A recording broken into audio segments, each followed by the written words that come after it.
été réfugié et comme d'autres qui ont eu la chance d'échapper au massacre commis par ce pouvoir dont Évariste Ndayishimiye représente aujourd'hui, c'est une injure.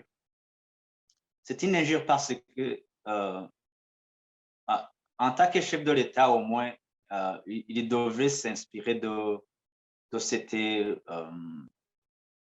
habilité à se rendre dans n'importe quel pays, là où même se trouvent les victimes de leur pouvoir et qu'il peut se rendre sans se soucier de sa sécurité. Alors que nous, on ne peut pas partir dans notre pays.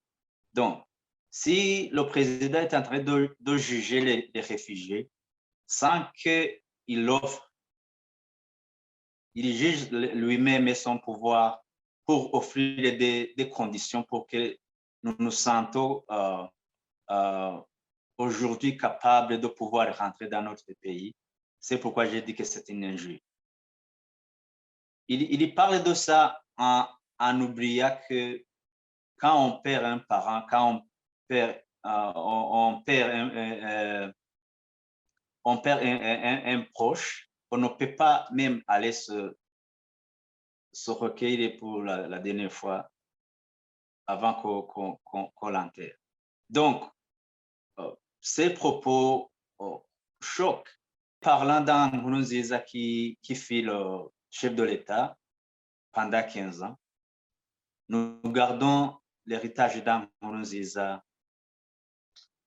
qui a arrosé l'éthinisme au Burundi, qui a mis la poudre sur le feu de l'éthinisme. Nkurunziza qui a commencé en 2008 par des tueries qui n'étaient pas habituelles au Burundi. Vous vous souvenez de ces corps qu'on avait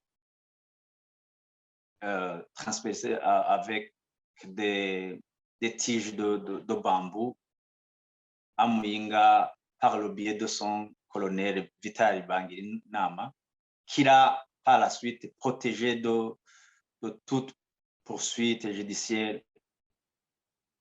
Je reste avec l'image de Nkurunziza qui, avec ce système s'affiche, a tué des milliers de jeunes de Bujumbura, partout dans le pays, les accusant d'être des opposants, surtout les FNL et les MSD. Je parle de cet homme que même ses proches, ses amis du CNDD-FDD parlaient d'un homme rancunier.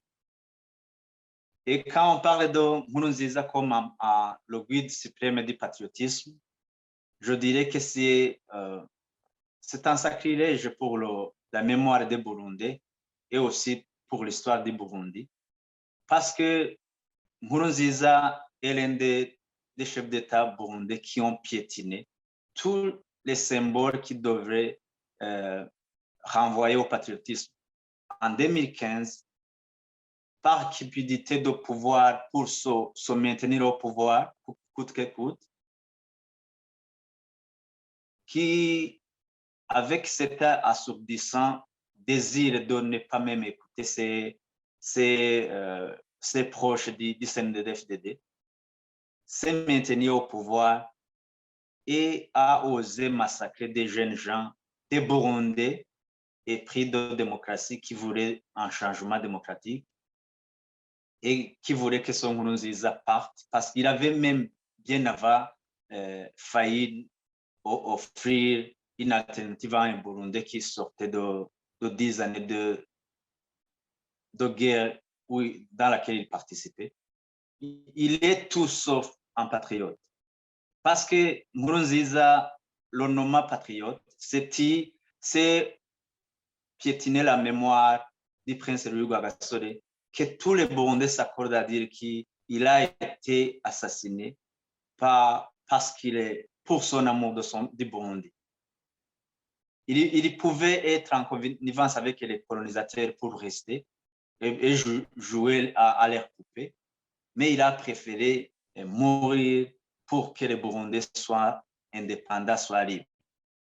Je dirais même que c'est piétiner la mémoire de Ndadaye, parce que aussi Ndadaye, beaucoup se souviendra de lui comme le premier qui a fait la lutte pour la démocratie, pour le multipartisme. Alors, nommé Nkurunziza patriote, alors qu'il a causé tous ces dégâts pour le peuple burundais, c'est semer une confusion.